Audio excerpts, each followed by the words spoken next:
Welcome to the Ages of Rock podcast with your hosts Bill Algie, Dennis Talbot, and Alan Tate. We are three guys who have one thing in common, a love of rock and roll. Our goal is to talk about all things rock. We hope you find this show intriguing, funny, and occasionally highly opinionated. Enjoy! Welcome to the Ages of Rock podcast. This is episode number 108, and this week we're going to have my friend Adam Stewart on. He went to the Miami Gene Simmons Vault Experience, and he's going to tell us all about it. But before we get to that, my name is Alan Tate. And I'm Dennis Talbot. And I'm Bill Algie. We'll get the hang of this smooth transition. Welcome to the show. One of these episodes. But obviously, it ain't this one. Yeah, whatever. All right. Never perfect. News never good. Yeah, before we get Adam on the show, each of us got a few things to talk about. Dennis, you want to go first? Well, this show comes out when, Alan? You told me that last week. Comes out on February the 15th. That would be a Thursday. Right. February 15th, 2018. Smooth. The day after Valentine's Day. The day after Valentine's Day. Yeah, and we had to record this earlier so that we were functional. Yes. Exactly. That's why our shirts are a different color in the intro than they are in the interview. So. Right. And we are actually recording this on February 12th. We had a lot of news today. No, we're recording the intro on February 12th. Right. In this intro, this right now is February 12th. A lot of news today, though. A lot of news today. Well, some sad news. Get to the sad news, Dennis. Oh, you want me to do it? Yes. All right. Well, Glenn Tipton announced today that he has Parkinson's disease. He actually was diagnosed 10 years ago, and it's been a fact where I guess they've just dealt with it, but it's got to the point now where he cannot. He says he can play a lot of the stuff, but when it gets to the more difficult stuff, he's having issues. So he is bowing out on the new tour, the Firepower Tour. So now we've got basically KK is gone, and we've got Glenn gone. And honestly, I didn't realize that Glenn was 70 years old. I mean, we mentioned this here, a few months back on our show about, the people who were passing away and stuff like that. But I even mentioned the fact of, we're going to have some people that not only pass away, but they're going to be here, but they just can't continue to play because of age or because of afflictions and what have you. And here's another one. And, like I said, Glenn's been a staple of this band for many, many years. Luckily, the night that we all got this podcast together, I'm glad that was my first time to see Judas Priest and got to see Glenn play. Because if I would have waited for now, I wouldn't have got to see him. So he did mention that he says he's going to try to play maybe some sporadic shows and maybe some shorter, maybe a couple song here and there. We'll have to see on that.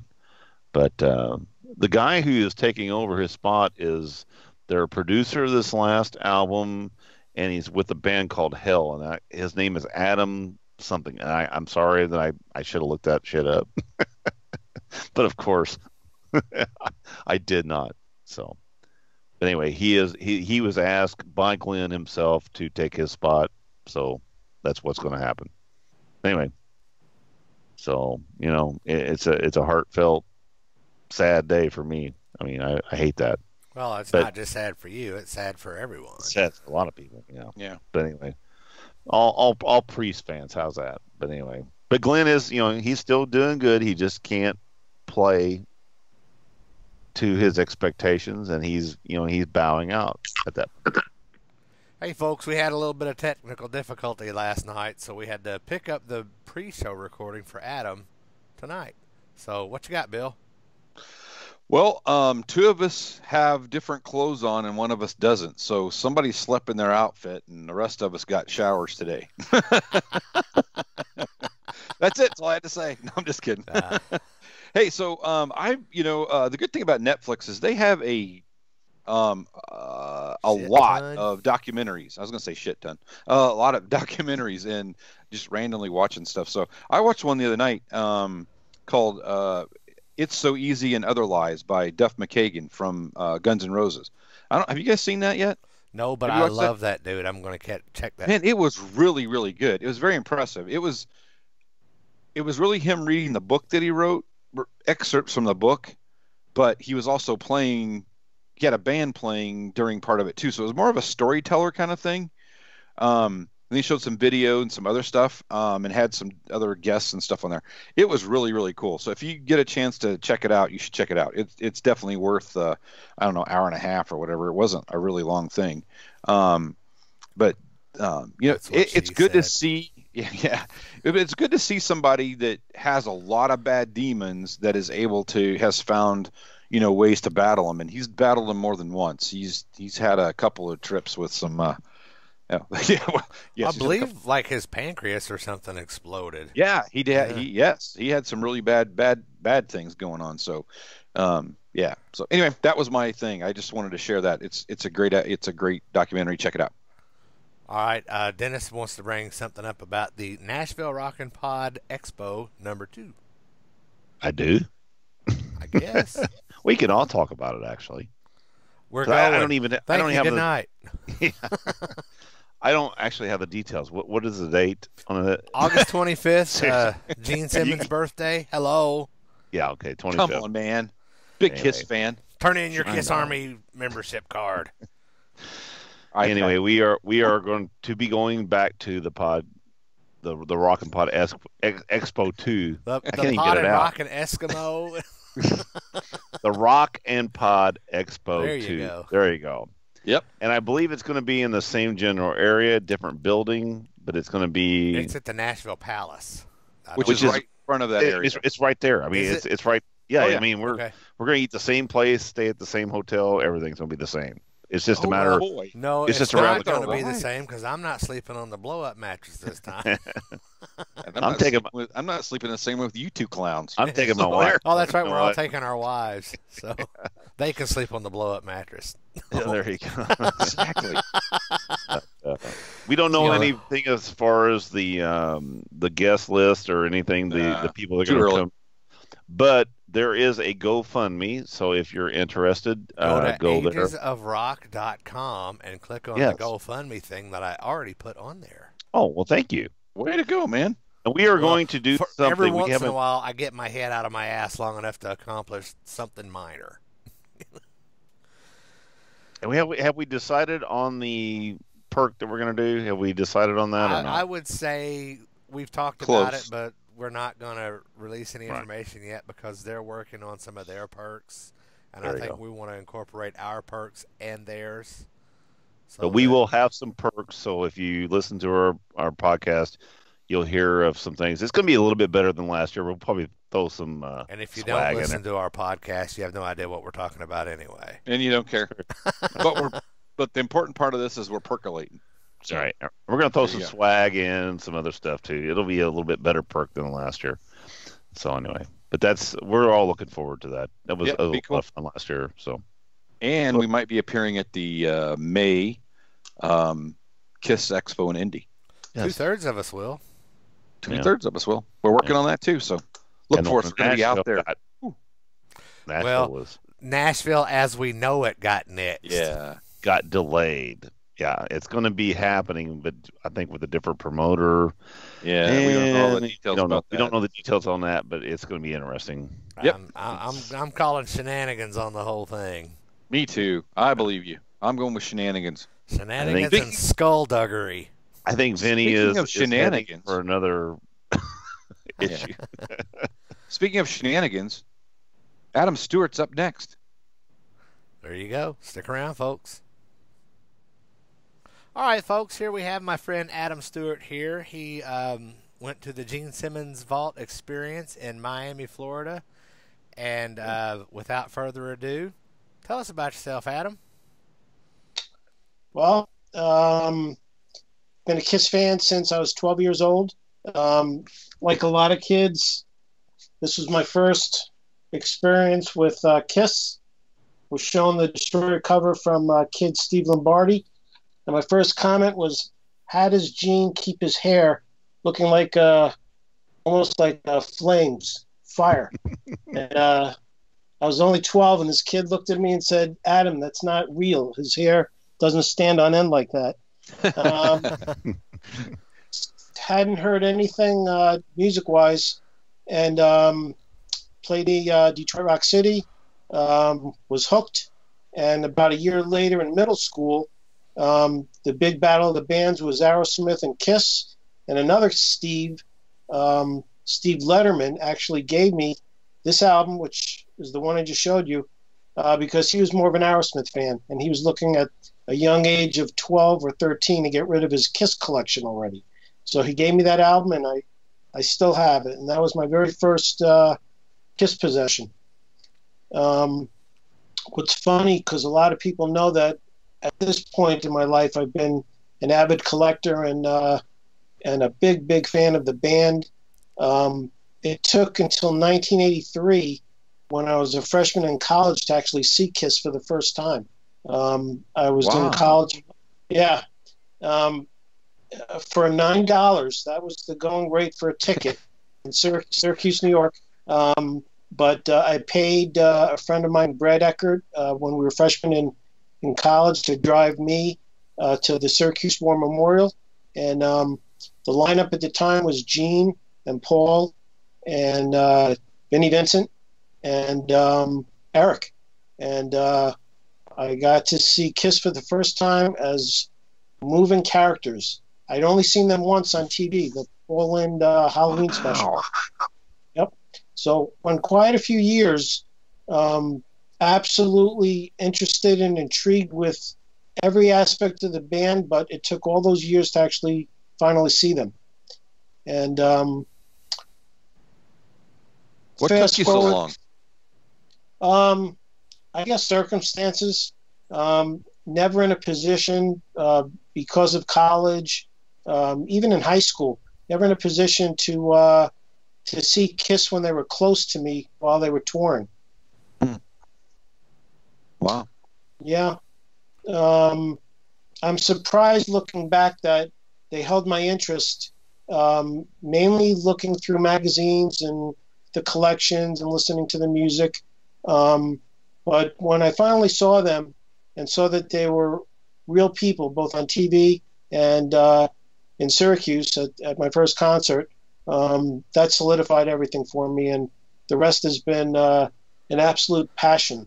I'm 53 years old, and I can say without doubt that Kiss has been the one interest of mine, and I have many, but the one interest of mine that has been consistent and never wavering, despite all the lineups and all the issues that have come and gone with the various lineups.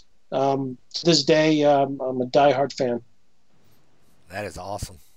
Yeah, that's cool, man.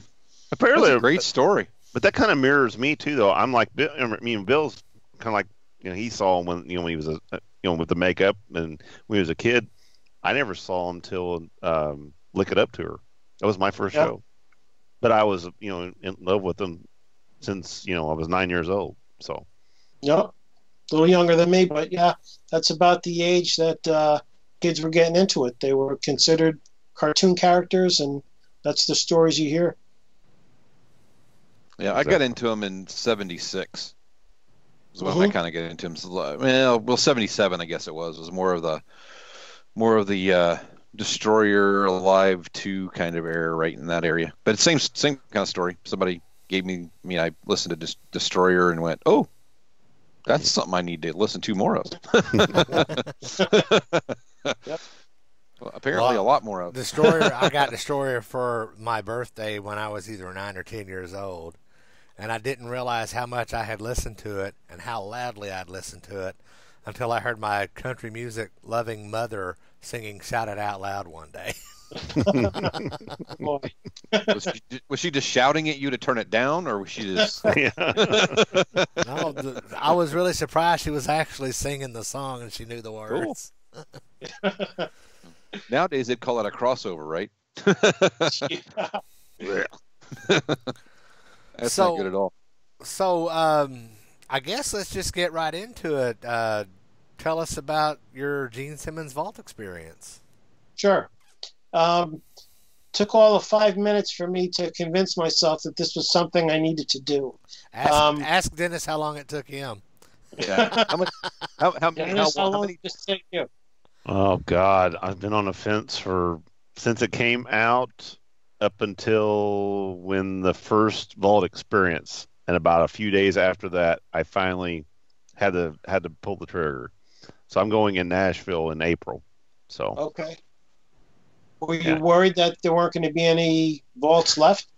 no, it's just that's a lot of money to spend, and my wife is buying it for me. It's a gift, and I've bought, and she's like going, "You buy $3,000 guitars. It's not like but it just was hard for me to pull that trigger just to spend that much money on that. But after seeing that you're paying for that experience, also, that's what pulled. I was like going, shit, it's a no-brainer. So yeah, we're good. Well, I know you must have read and seen videos and whatnot. I don't want to give too much away to spoil your personal go ahead, experience. because they're all been different though. Every one of them's different, so that's what's kind of cool about it.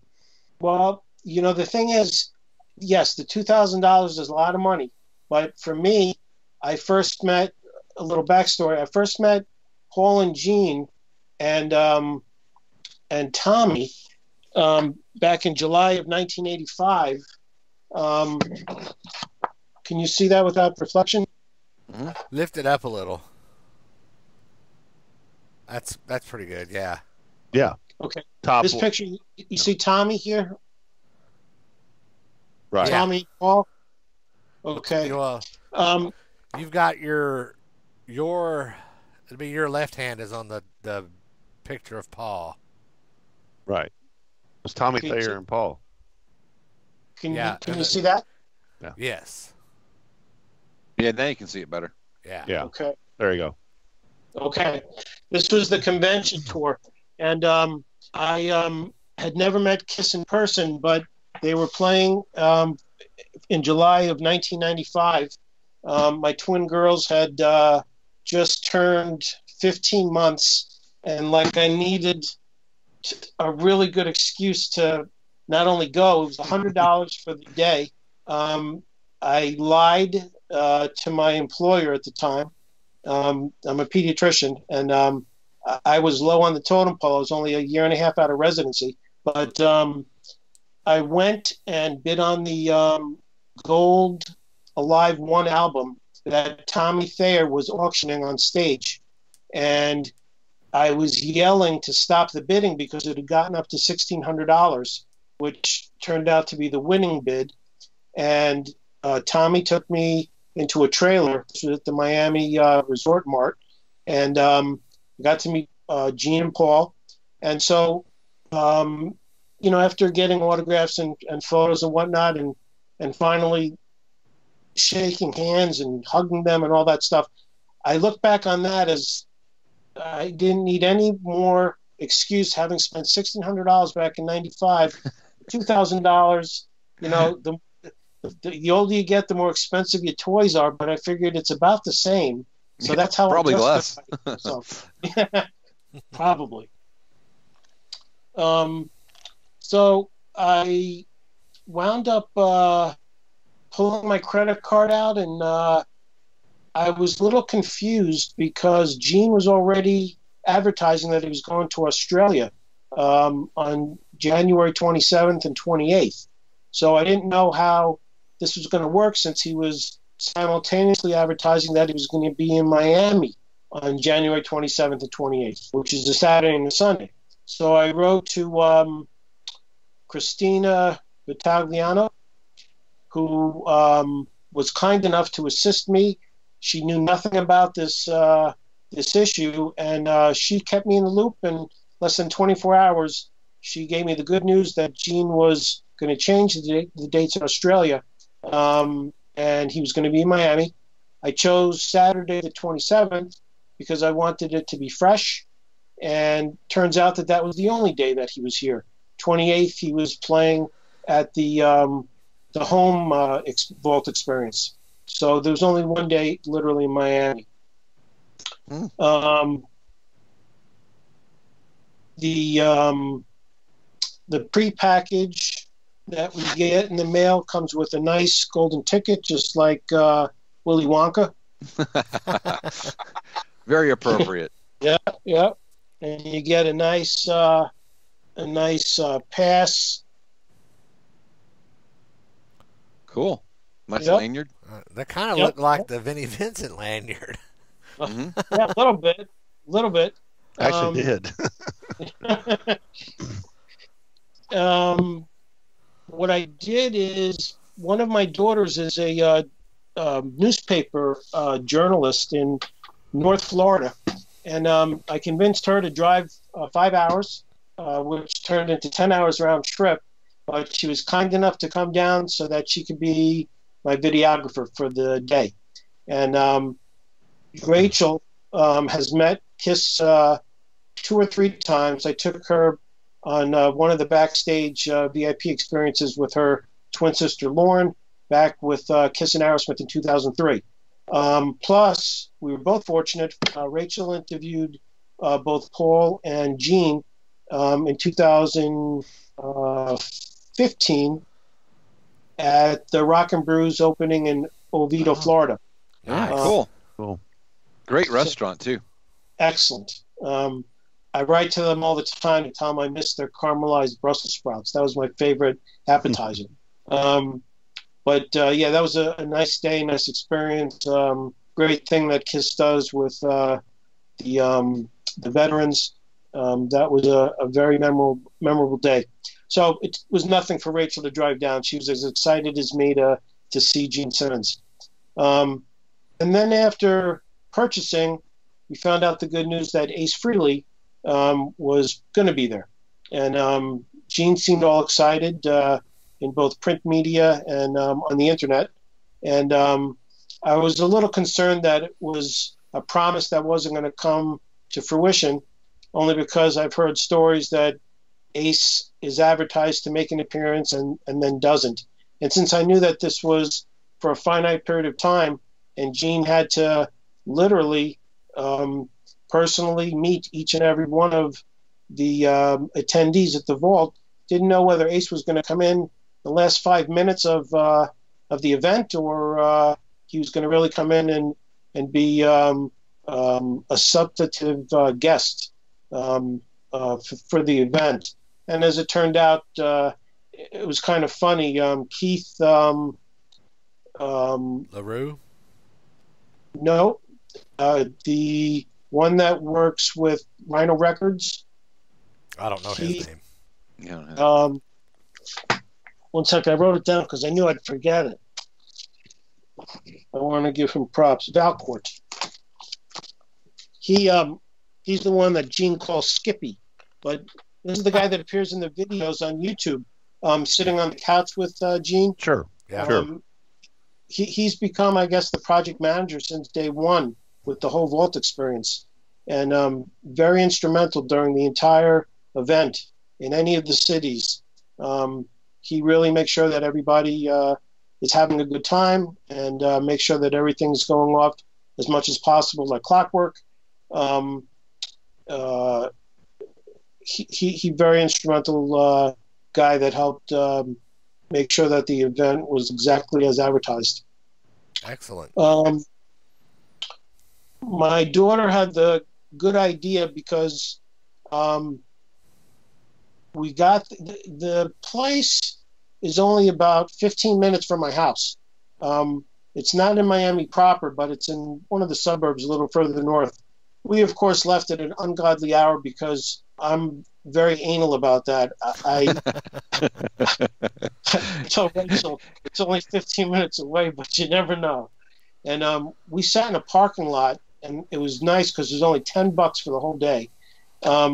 We sat in a parking lot for maybe 20 minutes, and then Rachel had the good idea that we should get out of the car and go stand in front of the location, because if there was a line, maybe it was going to be preferential seating depending on how fast you got into the door.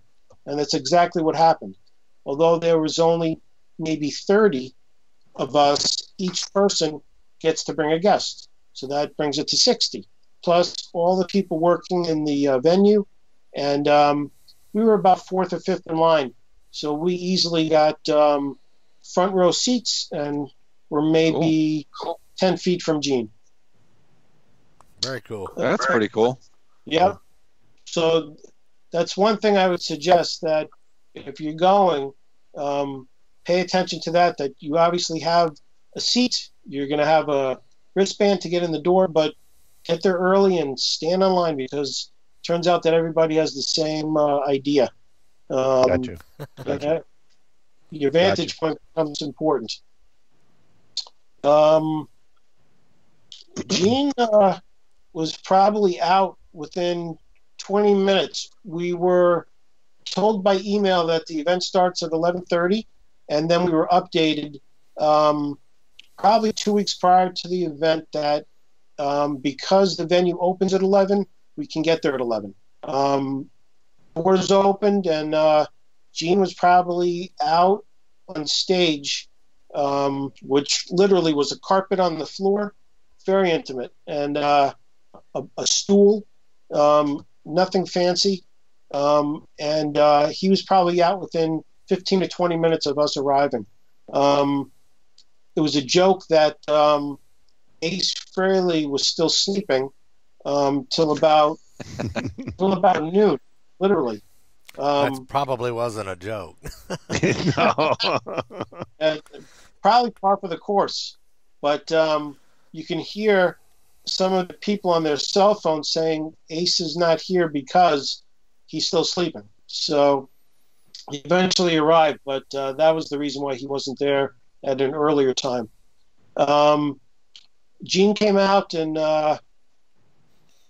fist bumped everybody that was sitting, and immediately went into storytelling mode. It reminded me of the old storytellers segment on MTV. Yeah. Yeah. Yep. It was very different from anything I had ever seen Gene or any of the KISS members really involved with. His fascination and his love of the Beatles occupies a lot of the storytelling, especially the stories behind the songs. Pretty much what's written in his preview to when he first started putting out and vetting interest in the Vault project, he talked about how this has been a project of his for approximately 50 years. He considers it a time capsule. Stuff that was written when he was a teenager that doesn't exist any longer. Stuff that existed when Wicked Lester was forming, and then finally when KISS formed. And he discussed a lot about how, and I was telling Alan this last week, how on a typical session when all the guys were in the studio looking to record an album, how Gene would bring 70 to 100 tapes with different songs on it. Paul would bring X amount, much less according to Gene. And yet Gene said he was always slighted because Paul would get the larger percentage of his select cuts on the album, and Gene would not. But didn't seem to faze him at all. He felt that, and he said before he died, he would work on a project that he would get to release all of these snippets and demos that he collected. And he said after 10 years and shopping around various ideas of how this was going to work, it came to fruition. I've read on the internet a lot of people, well, not a lot, but a few dissing the entire project and the entire concept that Gene has essentially the audacity to charge $2,000 for what then was considered 10 pieces of plastic, the CDs. Turns out to be 11 because there's actually a bonus disc. It's obviously much more than that. The experience, aside from the material of a vault and the gifts and all the stuff that come with it, the experience, in my opinion, because I've met Gene and Kiss now 10, 15 times, it's unlike anything that we've ever done. I think it's unlike anything Gene's ever done. I think he's very genuine in his statement, and I've seen him both on media interview and read in print media. He wants to give back to the fans because he said this a bazillion times, but he wouldn't be where he's at, wouldn't have achieved the success that he's achieved without the fans. He says in concert, there's always a barrier. He can't literally and physically, be with people to hear their stories. And he said this was his chance, and that's why he wants to do a worldwide Vault experience tour, which supposedly is ending in December of 2018. But he wants to meet all the fans that he's touched since the beginning. And I take that word. Sorry, I'm sorry. I thought the same thing. Touching. You mean, okay. The people who want to buy the vault and appreciate it. I'm sorry. I should have my microphone muted on that one. But that was too good to give up. Sorry. That's all right. That's all right, Dennis. He thinks you're a powerful and attractive man. But he thinks that about every man. So, don't worry. He's like, I'm Polaroid number 7 in book 4. Exactly. Sorry. Go ahead now. So you guys have probably seen the YouTube videos that have been put out from the Miami experience. A little different from the LA experience. And I think Detroit. This was definitely more intimate, and it started with approximately 55 minutes to an hour of Gene telling stories and literally playing bits and pieces of song. And you don't have to be a diehard Kiss fan. Even a casual Kiss fan would have recognized it. But Gene went through the story behind the story. He would play a few chords and then explain how that idea transitioned into, and then he would play the next part of a song. And you had an idea of where it was going. Even if it didn't become Calling Dr. Love, you had an idea that the chords and the progression, the melody, it stuck in your head. When you listen to the actual CDs, same thing. You get to experience what Gene was thinking as far as writing. Some of the actual songs on the CD, he doesn't even have words to the song. He was the term scats. Oh yeah. Filling in just with vocal melody. Yeah, and I don't know the right words to use. I've heard like not Scooby-Doo. What does Fred Flintstone say? Yabba dabba doo. Yeah. Right. So it's just that instead of having the actual lyrics, he's just trying to figure out how to get the right pitch and rhythm to the song to get. Yeah. Correct. And in all other sense of the word, these songs are polished. They'd be ready to be on a CD, in a sleeve, ready to sell, but there's just no lyrics, which makes it interesting. You'll appreciate the different versions. I've fully listened to 4 discs out of the 11 multiple times. I've listened to all the discs at least once through. But one thing that's very interesting, there's a couple of songs that appear that you can tell there's just different renditions. Some have turned into other songs that we all know. Some have never made it to a CD. But you can tell there's some renditions of songs that have the exact same melody, some the same words, but it has become a different song. I found that interesting. Um, let's see. So Gene has the first hour or so playing acoustic. He had some words with a few fans who had the audacity to be talking to whoever they were with while Gene was talking. They weren't being loud, but Gene wanted perfect attention to everything that he was saying. And he made light of it, but he did have words with maybe 3 or 4 fans. Adam, have you seen him have you seen the Gene Simmons solo shows? The band with the Yes. band? Yes, he's done that a couple of times. People have been on their cell phones and he's like called them out. Sure. Or they bring their cell phones up on stage and he's like, just leave that down there. You don't need that up here. Yep. He's been pretty vocal about it. I mean, not rude at all, but Sure. Very poignant and there's a time and a place for that. If you're sitting in a 20,000, 15,000 seat arena and you're videotaping something or using your phone, nobody's going to know. But if there's 30 of you in there, Sure. I mean, come on, that's pretty distracting, and it's Sure. distracting for him too, right? Sure.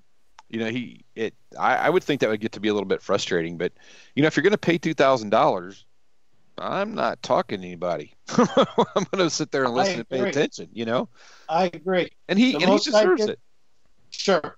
The most I did is elbow my daughter Rachel in an affectionate way, he's a very funny guy, but elbowing my daughter Rachel just to bring home the point of what he was saying. She doesn't understand the history of everything, but she got the gist of his story. Very poignant. Gene is very consistent when he lovingly speaks of his mom, who is still alive at 92 years of age.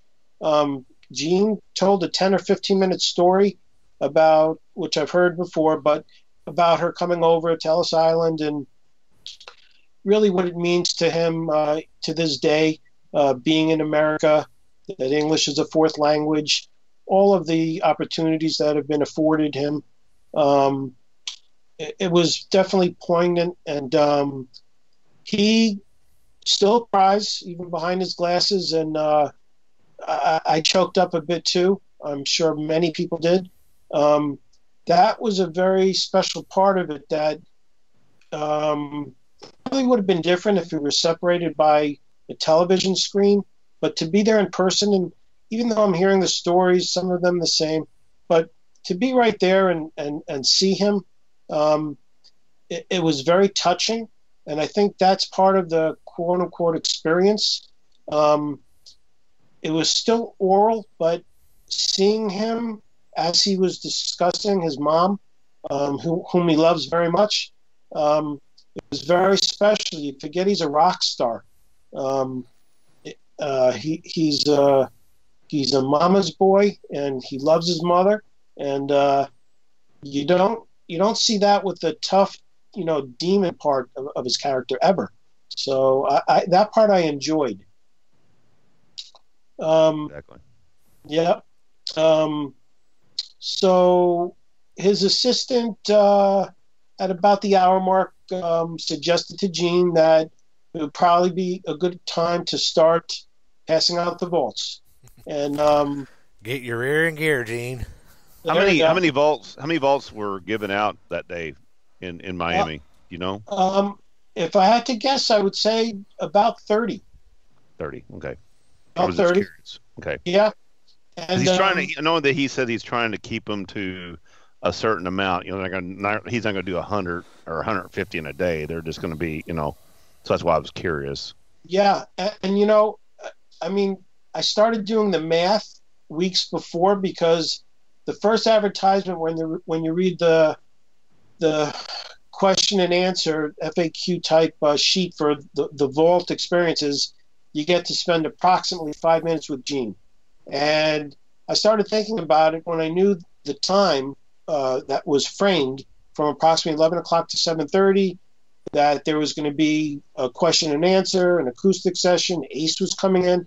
I tried to think, well, even if it was 5 or 10 minutes, how many people could physically be coming and going privately, because that was the other thing. It's a one-on-one session. Didn't give any details as far as how it was going to occur, but it was alluded to that you were going to be alone with Gene. And so I didn't figure that there'd be many more than 30 or 40 people, because I just didn't think it would physically be possible.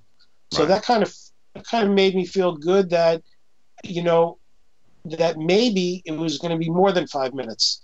And as it turns out, I was number one on the list. So I was asked to start the line the way this vintage guitar and automobile and art gallery is set up. There's one private room towards the back of where Gene had been playing, and standing in line maybe 10 minutes with my daughter Rachel, and was asked if I was ready. And I wasn't nervous, though, but my daughter Rachel began filming, and I made a nice 2.5 hour video of the whole day. But part of it is, which I really love, is my daughter's contribution, because there is a professional photographer there, but there is no videographer. So the video that my daughter took, I incorporated into a 2.5 hour DVD that I made, including still photos and whatnot, just as a nice keepsake of the day. But entering the room, wasn't starstruck, only because I had met Gene many times. I certainly remember the first time I met Gene, and I was weak at the knees, and I it's something you plan as far as what you want to say, and didn't say anything that I had planned. This time, it was easy, very easy. One thing, they tell you Gene may sign 2 items. If he has time, he'll sign more. My suggestion is bring as many as you want, because from all the stories I heard, and as busy as the venue might be, Gene is more than gracious to continue signing until you're satisfied that your visit, your experience was good, and then you leave and someone helps roll the vault out for you. But I walked in and I was carrying this huge painting, which I put on Facebook and whatnot, but I commissioned someone back in 2014. I had purchased an extra VIP ticket and was actually going to give it away on one of the web groups that I'm on, but nobody responded, believe it or not. And I brought it with me, and someone was carrying a huge painting that he literally painted. I traded him a 5th row ticket for the painting and wound up commissioning all 4 portraits. And this is from the Alive booklet. Right. It's got a great menacing picture of Gene. And he's doing Paul, this. Exactly. Yeah. Yep. Paul signed his a couple years ago when I had seen him in West Palm Beach. This was my time to carry Gene's painting in. And I carried it in holding it full face, and he said, "Wow, look at that." And he said, "Oh my God, that's wonderful." And he said, "My good sir, would you like me to sign that?" And I had a few Sharpies with me, but they have everything there. And he signed it, and we immediately took photos, holding it. And I introduced my daughter Rachel, and I told Gene that Rachel had interviewed him at a picnic table at the opening of Rock and Brews in Oviedo, Florida. And Gene talked for a couple of minutes about Joseph Pulitzer and journalistic integrity. And he was very nice about it, and I'm glad he brought my daughter into the conversation. But she continued taking photos and video. And then Gene became a salesman for a few minutes. He told me all about the vault. He pounded on the sides how it had taken him quite a while to get the structure and the materials and everything just right. He showed me how the door opened and closed like a refrigerator, because the light turns on and then off automatically when the door closes. And the first thing we did I think Gene knows about a refrigerator too. He does. That's a cookie jar. He's in the cookie jar. Man. Him and Ace both. He has a base vault on the floor, and then he puts your vault on top just so that it's at a nice height. And he pounded on the top, and he said, I want to dedicate this to you, and I would like you to help me write something on the top. So I walked closer to him, and of course I was not prepared for that. And he started off, he goes, how about to Adam? And I said, yes. So he writes to Adam, and as he's writing, I started talking to Gene, and I just essentially told him that I have been a fan since 1976, told him, as I told you guys, about the Destroyer album, and then out of nowhere, I got choked up, and I wasn't embarrassed, but I was not expecting that. And he put the pen down, the Sharpie on top of the vault, and he gave me a hug, and he didn't let go, and he turned around and he pointed to my daughter, Rachel, and said, you did good. And he also said that the fact that I'm crying means that the music has affected me in a personal way. And I just got to tell you something very interesting. For something as far as an obsession and a passion that occupies my life the way it does, I'm very good at remembering my dreams. And I don't dream about Kiss very much at all, which is very unusual for me when I think about it, because they're part of my life 7 days a week for all these years. But one consistent dream that I have is I'm seeing Paul or Gene, maybe in a concert situation, maybe in a restaurant, and I'm trying to explain to them in the dream that, like in the movie Misery, Kathy Bates, I'm your number one fan, something to that effect. And I'm trying to explain that to them, and whether it's Gene or Paul, they're nodding their heads saying, we understand, we understand. And I always wake up in the morning feeling that I'm glad I told Paul or Gene that in my dream, but I don't think I said it the right way, as far as I don't think they fully understand, because everybody says that. And then a split second, I'm literally at this vault experience in a room with Gene Simmons. I'm crying.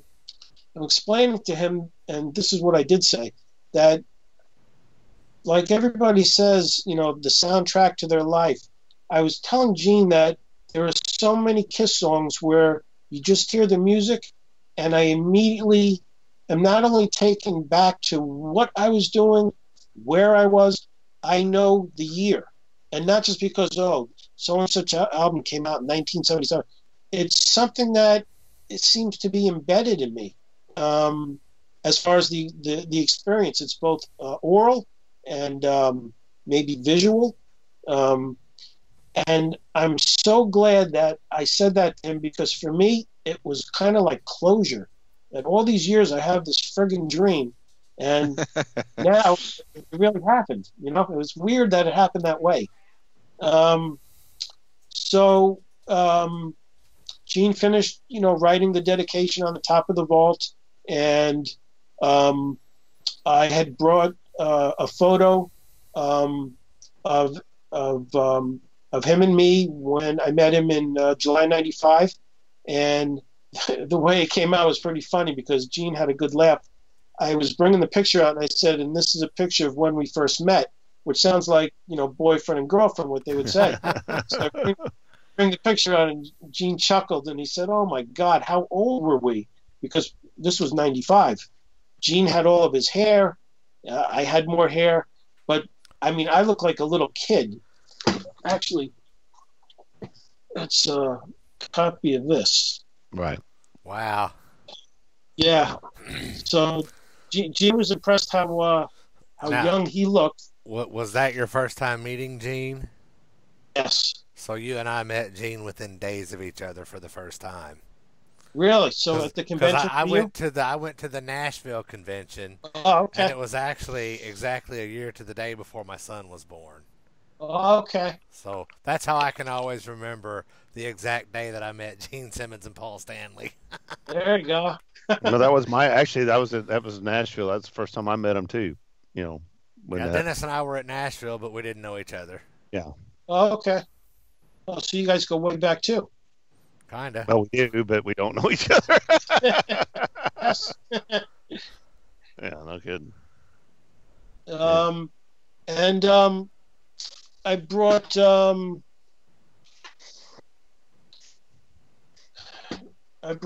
his solo album. And one thing I've done over the years, I mean, I've got so many things signed. I mean, it even became a little difficult to decide what to bring. But like the whole wall behind me, photos and whatnot, every photo on there is signed by someone from meeting them or writing to them. But one thing I've always done is I've always asked them to put to Adam, because Gene even said when he was showing me the stuff in the vault that, so one item, he said, Adam, this will go on eBay for more than what the vault is worth. And I said, Gene, it's not going on eBay. I didn't say because I just don't sell things, but I mean, I guess for the same reasons you're not allowed to bring instruments like a guitar. Yeah. They don't want you selling them. Yeah. But I always go out of my way to put them at ease by saying, please dedicate it to Adam. Or once one of our buddies, Jake Larson, Alan knows, Yeah. His little boy Mitch was a baby, and I'd met Gene quite a few times, so I took a photo with me backstage. I asked Gene to please dedicate it to Mitch, and I mailed it to Jake, and he gave it to his son. Mitch is now 6, 7, no, he's about 9 now. But I always make sure that I ask them to dedicate it just so that they don't feel I'm going to just sell it. So Gene signed a few items and chit-chatted for a few minutes, and I think I was close to 15 minutes in the room with Gene. And Wow. yeah, and after leaving, I said to my daughter Rachel, if we were the first, maybe this is a one-off because Gene was feeling out the situation, how much time to take. But I said, there's no friggin' way he's going to get through this entire room at 15 minutes per, especially if Ace is coming. Right. And but I do think he did spend definitely upwards of 10 minutes easily with every single person. Yep. And I've read subsequently that although it's still like a project in motion that they're still feeling out because they've been to 3 or 4 cities now, they feel that Gene is going to do what he wants to do, which is, it doesn't matter if it says 5 or 10 minutes, he's going to spend time until he feels that the fan is 100% satisfied with the experience, which I appreciate. He wants people to have a positive experience. He wants that word to get out. He doesn't want the word to get out that anybody was slighted in any way. And he wants to say, when people diss me for charging $2,000, they're paying for the experience. Just like you said, Right. That's the difference. You can, I agree. the meet and greet stuff backstage. I mean, I don't want to pay that money to go to the meet and greets backstage just because I know It's what a cattle. it is. It's a cattle. You're herded through, and it's, you get a minute and a half at the most, or they won't, I don't want to do that. If I'm going to, I've been able to meet a couple of them a few times, and that's worked for me. So yeah. No, I don't know too if it was Julian. Somebody has talked about this, and they said basically too, it's a matter of, if you even gel with Gene, if you go back there and you're like, hi, how you doing, and you do this stuff, and he thinks you're done, then you're done. You know what I'm saying? It's Yeah. one of those things where if you get a conversation going, or you get something where he notices you, like you said, you got emotional, he's going to talk to you. That, I mean, he's not going to say, okay, sorry, but you're upset, but your 10 minutes is up. So it has to do with your personality too. If you go back here and you're one of these, introvert people that just like, I wanted to come get the vault. Hi, how you doing? I got this thing signed. Thank you. I appreciate it. And you're quiet. He's not going to sit there and just, try to chisel something out of you. He's going to say, well, man, he's happy, So Sure. the experience is going to be different for everybody. And I don't think that there's going to be a time limit on, somebody may get 7 minutes, somebody may, like you, get 15 minutes. It just depends on the personality, Sure. So. Yeah. No, I agree. And then after leaving, people naturally started coming up to Rachel and I and asking, how was it? What did you get in this secret compartment? How was Gene? Was he friendly? Did he seem rushed? Those basic questions. The biggest thing was this thing really weighs in excess of 40 pounds. They advertise it at 38. And Rachel and I parked about 3 or 4 blocks away. Oh, my goodness. It took an hour to walk to the car. Exactly. Well, I'm embarrassed to say I had to stop 10 times. And these old ladies were following us, and they kept saying, "Put it down, wheel it." And I kept turning around. Wear my wheels out. That, and I said, I can't. There's things inside that it just wasn't appropriate to roll it down a concrete Miami street. But the guys at the venue were, willing to, help me carry it out. And I was thinking about it. I said, you guys, there's going to be 30-something vaults. I said, and there's nowhere, and they didn't want us to literally keep it there for the day. So Rachel and I carried it to the car, and we cooled off for a little bit and returned to the venue. And I think maybe 3 people total had gone in the first maybe hour. And a lot of people were just sitting around. They had hors d'oeuvres. They had an open bar with beer, and everything was free, which was very, very nice. Very nice.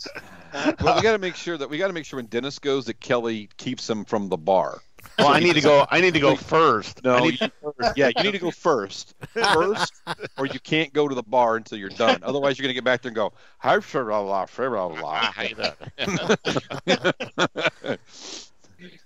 Not that we've ever seen Dennis in that shape before, but I can't have it. So, what if we may ask, what was in your secret compartment? Sure. he asked all the ladies that. I mean, all the guys that. Yes. That's right. Secret compartment is code for something else. I received a BBC guest photo ID. Gene appeared November 27th on Hard Talk, a BBC talk show, which I actually downloaded today. It's about 27 minutes. Tried to watch the video, but you have to live in another country in order to watch the video. When I try and watch it here, it says your country is banned due to certain restrictions from watching the video. Wow. Yeah. But he signed that, and actually that's what he told me would be, worth more than the vault if I put it on eBay. I also received 3D Psycho Circus glasses for the failed circus show. I got a pair of those. Yeah. Somewhere. Saw that show. Behind the sheet somewhere. There you go. The whole point is put it on your glasses for the 3D, and I'm like going, I'm watching you in 3D. It's like, Yeah. that was not thought out. Anyway. No. Gene spent a little time figuring out where to sign his name. He asked me if he could sign over Peter Criss's face, and I said, okay. Wow. Yeah. But it wasn't done in a mean way because, if you watch the videos, Gene spent a little bit of time talking about Peter's current wife and several attempts made to contact Peter, which I've also read about. But Gene was discussing that He said, "Believe me, we're trying to get Peter to appear at one of these events, and you can't get through Gigi. Gigi." You gotta get through Gigi, and I've heard Yep. you can't get her. I mean, she basically tells him what to do, and Yep. Gigi's a key, Gene's- I guess. Yeah. Gene says, "I leave messages, and I'm wondering if Peter gets the message because I never get a phone call back." Ace said the same thing when he arrived. Tried to make contact, and he said, "Man, it is tough to get past Gigi. She's the bodyguard." Yeah, I think I know what it was. I watched the video from Miami, and that's Yeah. when I heard them talking about that exactly. Yep. Yeah. Wow, that's unfortunate. That's really unfortunate. Yeah, because I mean, unfortunate for the fans. He would have him there. He would pay him to have him there. Peter could make some money, but there's got to be, I don't know. It's just retarded. It isn't even about the money, Just the. It's just even the first vault experience where Ace shows up was just everybody was like, "What the hell?" It was, and now there's been discussion about the Vinny. Yeah, and would about you Vinny ever possibly imagine showing up in Nashville, which nobody could have ever imagined would ever happen? You would imagine Gene and him in the same room, and Peter and him would be in the same room would be something. I could imagine that. Everybody could imagine that. Sure. It may be that some people can't let go. It may be that cut runs so deep that you just can't let it go. I got a story to tell you later, but I'll tell you later. But it was, I think I know why, but we'll talk about it later. Well, Adam. So how did your day? So how did your day wrap up, Adam? What? Yeah. Oh, sorry, Alan. No, that's what I was going to say. So Yeah. go ahead, Bill. Go ahead. So how did your day wrap up then? Was it with the concert with Ace? I mean, with the playing then? Yeah. Gene literally took a break because Ace finally showed up. Very nonchalant. Came in through a side door, and all of a sudden Ace is there. And he took a seat to Gene's left and claimed that the guitar That's this that he was side. playing. Yep. There you go. Claimed that the guitar was not staying in tune because he was under an air conditioning vent. And I'm not a musician, but you guys tell me, Alan, you play an instrument. That actually could Is be that- true. That could be true. true. Seriously.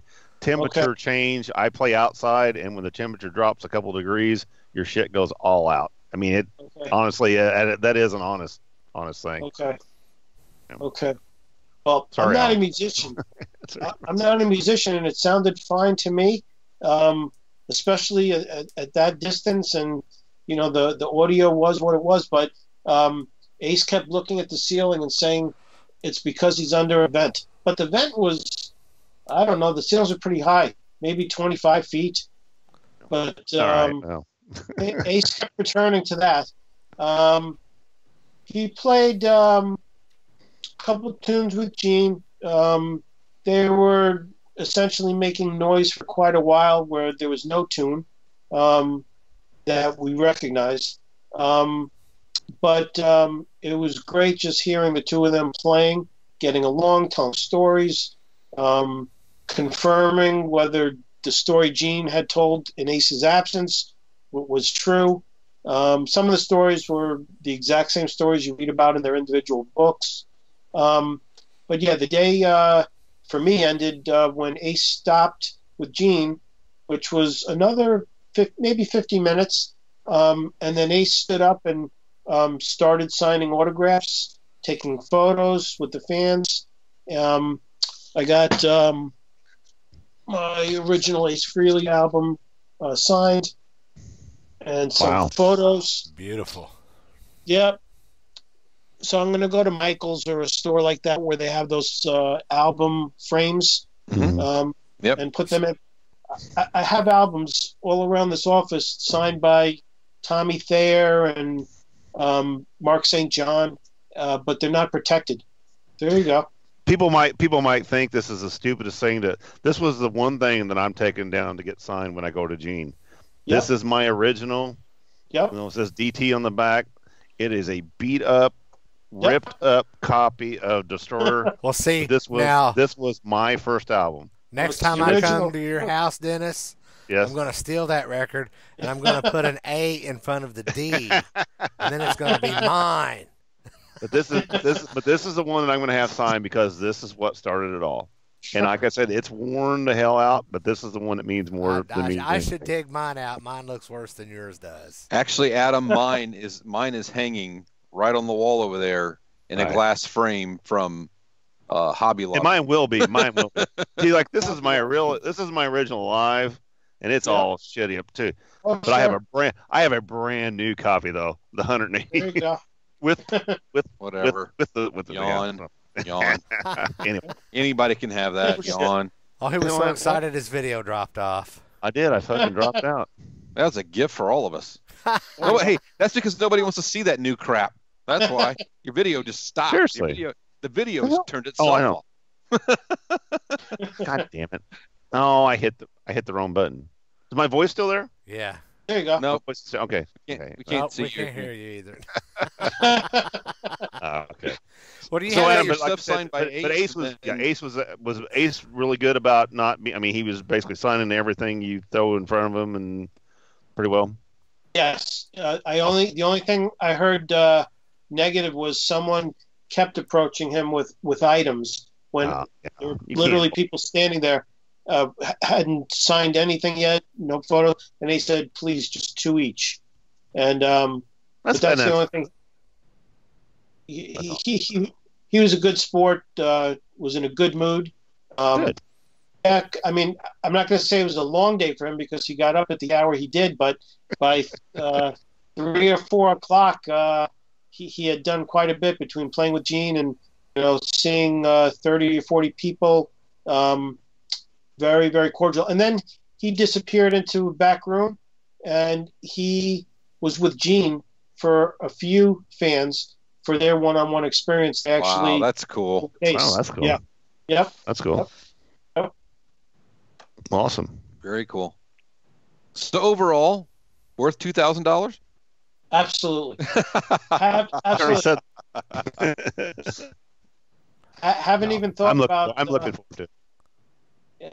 I haven't even thought about the price subsequent to actually going to the event on the 27th because it was absolutely, I think, priceless because of the experience. Mm-hmm. If I had just walked away with the vault and the discs, then I could see someone saying, "Schmuck, you spent $2,000 for something and a few discs." But like you guys said, you can't put a price on what it means to you if you're a fan, if your personality's gel, and if you got something out of it. For me, it's going to be with me for the rest of my life. That's the whole point. I mean, it is an experience. Period. Yes. It's hard to explain to people. Even just the whole Kiss thing, Right. And being a fan, it's hard to explain to people. I mean, they don't get it. We have all been fans our entire life, so we have spent our lives defending those 7, 8, 9, 10 guys. And been mad about those 8, 9, 10 guys. Oh yeah, at times. yeah. Both sides of the thing. So it's the passion. This shows though, just because it's Kiss doesn't mean. Here's what I'm trying to say is. I was talking to a friend of mine, Greg, at work, and I was telling him, I just bought, because he's a music fan. I said, dude, I just bought the Gene Simmons vault thing. He's like, oh, really? He goes, I heard about that. He goes, how much was it? And I go, dude, I said, you don't even want to know. Don't ask. And he goes, what? And I go, 2. And he goes, 200? And I go, no, 2,000. He says, well, that's cool. He goes, do you get to meet him? And I said, well, yeah. He said, dude, he goes, I'm looking right now at a football helmet that's signed by like 10 guys. That's $3,000. Wow. And he says, I'm probably going to buy it. But he says, I don't get to meet any of them. He says, you're getting music, plus you're getting to meet your friend, your hero, plus you're getting a signature. He goes, dude, $2,000 is nothing for that. And it kind of made it, it kind of put it in perspective. It's like, people buy stuff like that. That's because he gets it. Right, but you don't get the experience about it. You know what I'm saying? So it doesn't matter. Maybe it's Kiss. Well, for somebody else, it's Prince, or for somebody else, it's a sports figure, or somebody else, it's a race car figure. Sure. It doesn't matter. It's your passion. Yeah. If it's your passion and you can afford it, then it doesn't matter. It doesn't matter, So that's why I've come to grips with it. And then with Kelly, going, you've bought guitars that cost more. You need to get to meet the person. So what the hell, just I'm like, oh, yeah, you're right. Well, Hey, before we get off here, hey, just 1 second. Go ahead. Before we leave, though, I want to say something. Go ahead. Well, say I'm something done. now. So okay, so I was chatting earlier on Facebook with a guy that he'd messaged me, or I'd messaged him about some stuff, and we're chatting along and going through this thing, and I said, well, I can't really, it'd be great to have it to discuss, some stuff about the vault or whatever, and he goes, well, I'll be chatting with you later. And I said, what? And he goes, I'm the guy that's going to be your guest. So, I'm chatting with Adam earlier. That's funny. And had no clue that's who it was. That's funny. That is funny. Like a total idiot. Well, Bill, that's not unusual for you. That's not the first thing. That's not the first time for me. I have no problem with it. It was funny though. I was like, that is funny. Damn. That is funny. Well, Adam, we really appreciate you being on the show. I'm glad that your vault experience was positive. I thoroughly enjoyed hearing your story.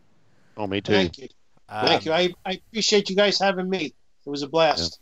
Well, I've known you for like 11 billion years. It's time that we finally get some of this stuff going on. And a lot of people, don't care.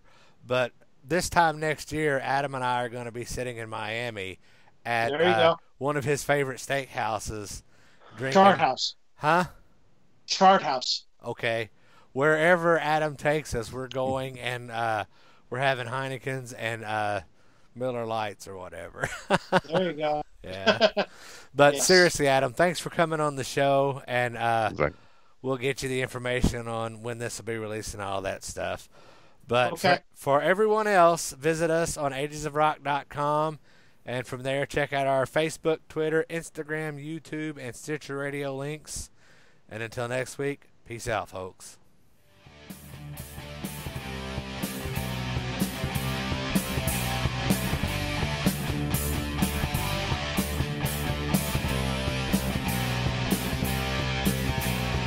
Thanks for listening to the Ages of Rock podcast. If you haven't done so already, be sure to subscribe to our YouTube channel, like us on Facebook, and most importantly, tell all your friends. Remember, you're never too old to rock. Until the next episode, peace out, folks.